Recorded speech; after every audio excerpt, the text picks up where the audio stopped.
Assalamualaikum warahmatullahi wabarakatuh. Selamat pagi para netizen di mana saja Anda berada. Salam opini rakyat. Prabowo Subianto bersama semua jajarannya ingin menyelamatkan kekayaan bangsa Indonesia. Tidak ada lebih dari itu. Dan saya minta dengan tokoh Gerindra yang muda-muda, kau jadi pemimpin, jangan kau jadi koruptor.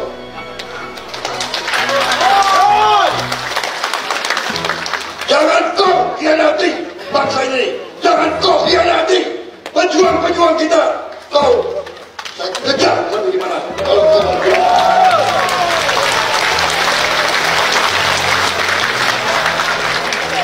Gerindra harus beri contoh.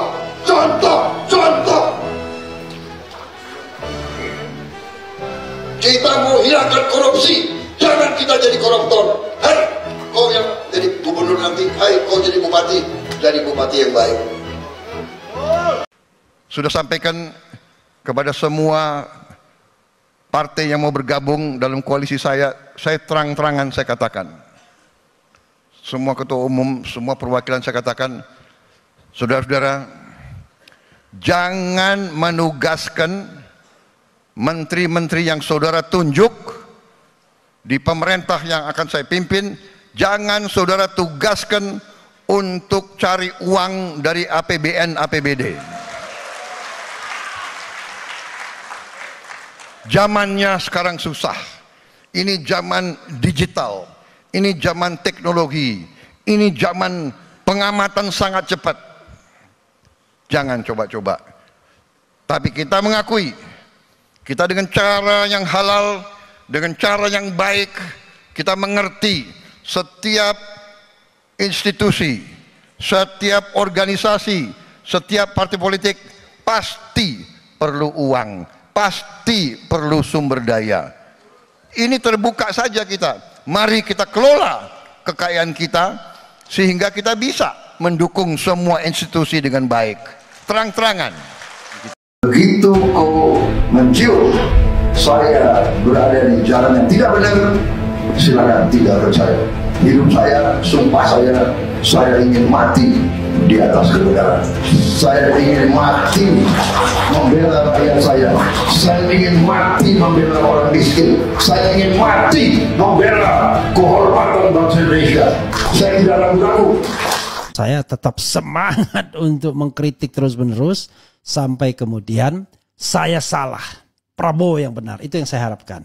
Saya salah, Prabowo yang benar. Begitu caranya ya. Nah, mudah-mudahan ini didengar. Saya salah, Prabowo yang benar. Tapi kalau cuma omon-omon doang di panggung depannya, tapi panggung belakangnya berkompromi dengan para koruptor, itu namanya sontoloyo namanya. Ya, tidak punya keberanian, tidak punya karakter. Kalau punya keberanian dan karakter, now I am the President of Republik Indonesia. Koruptor minggir. Jangankan menginjak istana dan menjadi bagian dari kabinet saya. Kalian akan saya proses semuanya karena saya tahu kalian koruptor semua. Kan begitu mestinya. Ya, masa Prabowo nggak ngerti sih? Siapa saja pembesar-pembesar yang main tambang, ya kan? Siapa saja pembesar-pembesar yang garuk duit negara, yang bocorin ini, bocorin itu, yang saudaranya main di badan usaha milik negara dan lain sebagainya dan lain sebagainya. Masa nggak tahu? Jadi jangan berpikir memberantas korupsi itu untuk korupsi yang incoming, yang akan datang. No, calon-calon koruptor itu sudah tergelar di atas meja. Anda seperti berburu di kebun binatang saja. So easy untuk nangkepin mereka satu-satu. Untuk memproses mereka satu-satu agar kemudian Indonesia ini betul-betul tentram. Indonesia ini benar-benar bisa diandalkan sebagai sebuah negara. Coba kita bacakan ya apa yang dikatakan Prabowo Subianto. Ya, saya selalu bersemangat kalau Prabowo menyatakan saya akan berantas korupsi, itu saya selalu bersemangat. Oke, Prabowo, saya ingin mati di atas kebenaran, membela rakyat. Kita bacakan dengan semangat ya. Presiden terpilih sekaligus Ketua Umum Partai Gerindra Prabowo Subianto memberikan arahan dan pesan bagi seluruh kader Partai Gerindra yang lolos ke DPR RI periode 2024-2029 di Padepokan Garuda Yaksa Hambalang, Bogor, Jawa Barat. Dalam pidatonya, Prabowo mengingatkan kepada para kader agar senantiasa setia bangsa dan negara Indonesia. Ia pun bersumpah siap mati membela rakyat. Hidup saya, sumpah saya ingin mati di atas kebenaran. Saya ingin mati membela rakyat saya, tegas Prabowo. Saya ingin mati membela orang miskin. Saya ingin mati membela kehormatan bangsa Indonesia. Saya tidak ragu-ragu lanjutnya.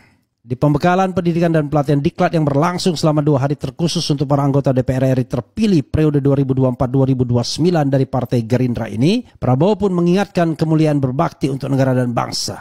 Ingat, berbakti bekerja untuk rakyat kita itu mulia. Kita berada di jalan yang benar. Kita tegak lurus kesetiaan kita kepada rakyat, kepada bangsa kita, pesannya.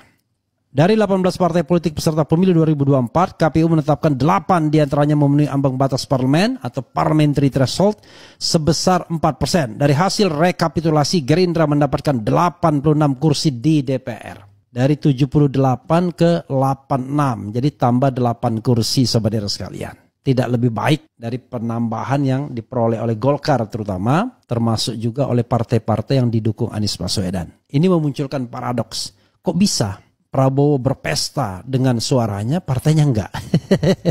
Padahal yang namanya Gerindra itu identik dengan Prabowo Subianto. Ya, kok ada split tiket orangnya? Kok ada yang pilih Golkar, tapi kemudian Prabowo Subianto yang dipilih? Ya, it's okay, nggak apa-apalah. Tapi begitu ya, sobat era sekalian. Jadi kalau kita bicara tentang tekad, jangan hanya omon-omon. Nanti kita lihat para pengkritik itu diapakan, dihargai atau ditangkap, atau kemudian dijebloskan dalam penjara karena Prabowo akhirnya bukan menjadi pemimpin yang mau mati demi rakyat, tetapi pemimpin yang menikmati kekuasaan. Nah, saya ngomong begini sobat era sekalian karena saya pengen berada di tempat yang pahit. Yang tempat manisnya sudah pasti banyak.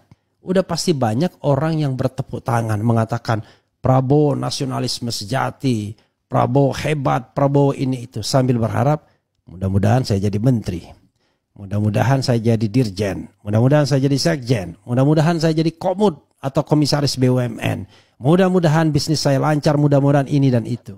Hati-hati Pak Prabowo dengan orang-orang seperti ini.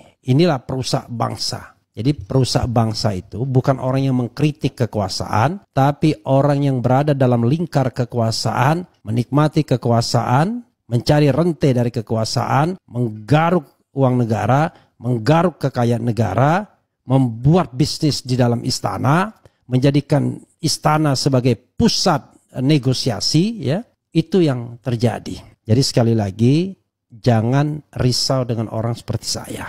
Orang seperti saya tidak punya daya rusak, cuma daya mengingatkan. Ya paling bisa bikin rusak telinga saja, bikin merah telinga. Tapi yakinlah ya, tidak ingin jabatan, tidak ingin kenikmatan kekuasaan yang sekarang Pak Prabowo peroleh ya di dalam Pilpres kemarin. Tapi selalu akan harus ada orang yang mengingatkan. Jadi Pak Prabowo, saya hanya ingin mengingatkan, jangan ulangi kesalahan presiden-presiden terdahulu, di mana keluarganya terlibat dalam KKN, terlibat dalam kenikmatan kekuasaan, terlibat dalam politik feodal. Bangunlah tidak hanya kesejahteraan rakyat dan pemberantasan kemiskinan, serta pemberantasan korupsi, tapi juga demokrasi yang genuine, demokrasi yang partisipatif. Karena hanya dengan demokrasi yang partisipatif akan muncul pribadi-pribadi tangguh, pribadi intelektual, pribadi-pribadi yang mandiri, bukan para penjilat, bukan orang yang kemudian ingin rente kekuasaan, melipir kekuasaan siapapun yang menang. No, orang tersebut bukan orang yang setia sesungguhnya, tapi orang yang cuma sekedar ingin menikmati kekuasaan. Begitu Pak Prabowo ya. Oke, mumpung kita bisa bicara keras. Saya tidak tahu setelah dilantik tiba-tiba tidak ada lagi ruang demokrasi. Mudah-mudahan tidak terjadi demokrasi kita yang regresif. Seperti dikatakan Pak Jimli, salah satu pendukung Anda di Melbourne University, bahwa demokrasi di era Jokowi regresif. Mundur, bukan progresif, tetapi mundur, bukan maju. Padahal yang namanya amanat konstitusi adalah menumbuh kembangkan kedaulatan rakyat. Ya, negara Indonesia adalah negara yang berkedaulatan rakyat. Jadi bukan berkedaulatan presiden. Tidak ada daulat raja atau daulat presiden. Tapi yang ada adalah daulat rakyat. Ya, begitu sobat era sekalian. Oke, saya juga bicara mengenai, membuat polling ya. Ini mohon maaf kepada Pak Prabowo, saya terpaksa membuat polling untuk melihat apakah Anda percaya dengan Prabowo, dan dari 1.800 yang voting, yang percaya cuma 28%, yang tidak percaya 72%. Jangan marah Pak ya, karena ini bisa dibungkam dengan prestasi Bapak.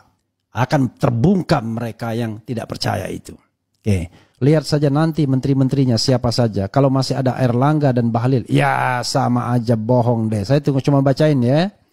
Kalau Pak Wowo benar tepati janji, langkah awal harusnya usut akun Fufu Fafa ya. Familinya dicarikan pekerjaan. Tergantung standar yang digunakan untuk menyatakan sesuatu adalah benar atau salah. Apakah pemilu kemarin benar atau salah, adil atau zalim? Kebenaran mesti dimulai dari fondasi yang pasti benar. Nah, kalau sudah ngomong begini pusing kepala saya, ya. Karena saya punya standar tinggi, yaitu haram hukumnya mengendorse menjadi bagian dari pemimpin yang memperoleh kekuasaan dengan cara curang. Dan saya meyakini itu, bahwa kecurangan terjadi. Terutama cawe-cawe Mulyono dengan menggerakkan aparat negara dan keuangan negara. Termasuk BUMN di dalamnya. Termasuk menteri-menterinya ikut terlibat. Jadi kalau pakai baseline begitu, pusing awak. From the beginning saya mengatakan haram, tidak percaya. Tapi sudahlah, sebagai umat manusia, sebagai warga negara, walaupun pemilunya comberan, saya mengatakan, walaupun menang dari comberan, tapi mudah-mudahan he becomes an enlightened leader. Dia menjadi pemimpin yang tercerahkan. Pemimpin yang memiliki komitmen dan jiwa nasionalisme tinggi. Pemimpin yang tidak menikmati kekuasaan, tapi tidur dalam keresahan karena rakyatnya makan atau tidak. Bukan pemimpin yang enak-enakan, ya.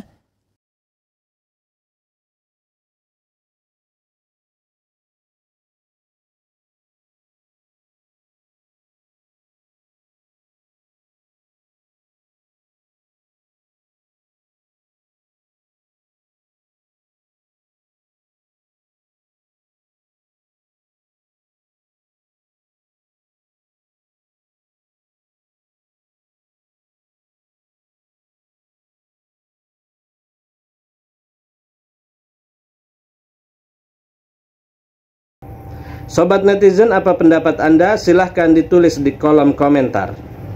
Terima kasih telah menyaksikan video ini sampai selesai. Salam hormat. Wassalamualaikum warahmatullahi wabarakatuh.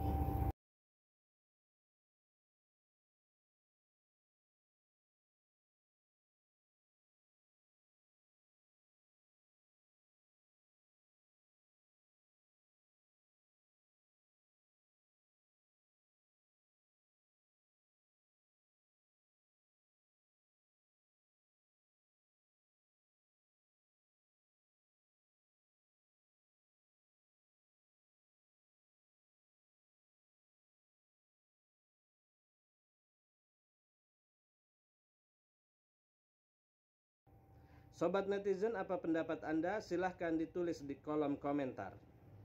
Terima kasih telah menyaksikan video ini sampai selesai. Salam hormat. Wassalamualaikum warahmatullahi wabarakatuh. Sobat netizen, apa pendapat Anda? Silahkan ditulis di kolom komentar. Terima kasih telah menyaksikan video ini sampai selesai. Salam hormat. Wassalamualaikum warahmatullahi wabarakatuh. Sobat netizen, apa pendapat Anda? Silahkan ditulis di kolom komentar. Terima kasih telah menyaksikan video ini sampai selesai. Salam hormat. Wassalamualaikum warahmatullahi wabarakatuh.